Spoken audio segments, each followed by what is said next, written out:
এখানে যারা আইনজ্ঞরা আছেন তারা জানেন এক একটা মামলা 25 বছর 30 বছর 40 বছর পরে রায় হয়। সেটা চট্টগ্রাম থেকে এই মামলাটা করে 20 বছর পরে আবার হাইকোর্টে যায়, হাইকোর্টে সেটা 15 বছর পরে রায় হয়। 35 বছরের 2 প্রজন্ম মৃত্যুবরণ করে, কিন্তু ওই মামলার রায় আমরা পাই না।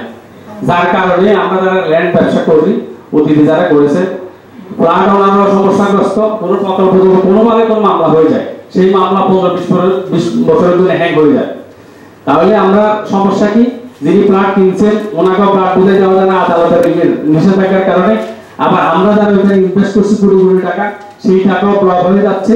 আবার যিনি ভূমি মালিক ওনাকেও আমরা বুঝে দিতে পারি না, যার কারণে ত্রিপক্ষীয় একটা তিক্ততা সৃষ্টি হয়, যে সৃষ্টির কারণে সেখানে তিনপক্ষই ক্ষতিগ্রস্ত। অথচ আদালতের সেই বেঞ্চটা যদি আমাদের চট্টগ্রামে থাকে, সেই চট্টগ্রামে আমরা অন্তত 1 মাস পরে যদি 4টা ডেট আমরা পাই, 1 মাস 4 মাসের ভিতরে সেটা সমাধান করা সম্ভব, যদি বিচারক সেখানে সহযোগিতা করে বা অবহেলা না করে। আর যারা এটা বিরোধিতা করতেছে টাকা থেকে, ওনাদের স্বার্থে পূর্ণ হবে, ওনাদের ইনকামের কোনো সমস্যা হবে, ওনারা ঢাকা থেকে চট্টগ্রামে আসতে হবে মামলার জন্য। এই কারণে ওনারা বিরোধিতা করতেছে। আসলে ওনাদের যাদের স্বার্থ সংশ্লিষ্ট ব্যাপার আঘাত আসতেছে, তারাই এটা বিরোধিতা করতেছে।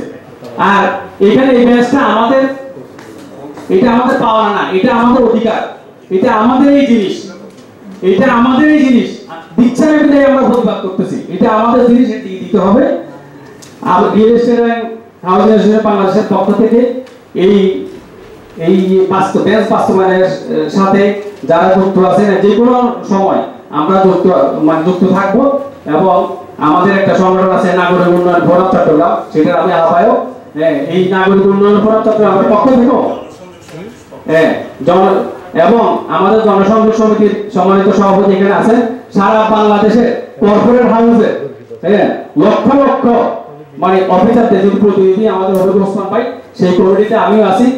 এই জনসংযোগ সমিতির পক্ষ থেকে আমরা যে কোনো সহযোগিতা কি আমরা আপনাদের করবো ইনশাআল্লাহ।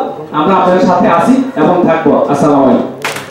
লিখবেন এই যে সীতাকুণ্ডর পরে যে ওজন মাপের স্কেল 17 বছর সেটা এখানে চাঁদাবাজি করে খাইছে, 3 কোটি উঠলে 2 কোটি রাতে দেখায়, আর সব 2 কোটি 98 লক্ষ টাকা ওরা মেরে দেয়। এই ওজন স্কেলটা উঠে দিতে হবে, এখানে রাখা যাবে না। যারা এই ওজন স্কেল করছে, যারাই করছে, তারা চট্টগ্রামের উন্নয়নের বিরোধিতা করতেছে। আমরা একটা পাথরের একটা ট্রাক সিলেট থেকে আসে, সেটা 15 টন আগে আসতো, এখন 5 টনের উপরে লোকেরা সেটা আটকে দিচ্ছে। এটা কেন আটকে দিচ্ছে? চট্টগ্রামের উন্নয়নকে বাধাগ্রস্ত করার জন্যই এই কাজটা করছে। যেদিন থেকে পাথর ইম্পোর্ট শুরু, সেদিন থেকে সিলেটের পাথর আসা বন্ধ। তাই এর কি কারণে হয়েছে সেটা আপনাদেরকে বুঝতে হবে। আপনারা যারা আইনজ্ঞ আছেন, সেটা আদালতে যে কোনো স্পেসে বলবেন, সাংবাদিক বাইরেও আছেন।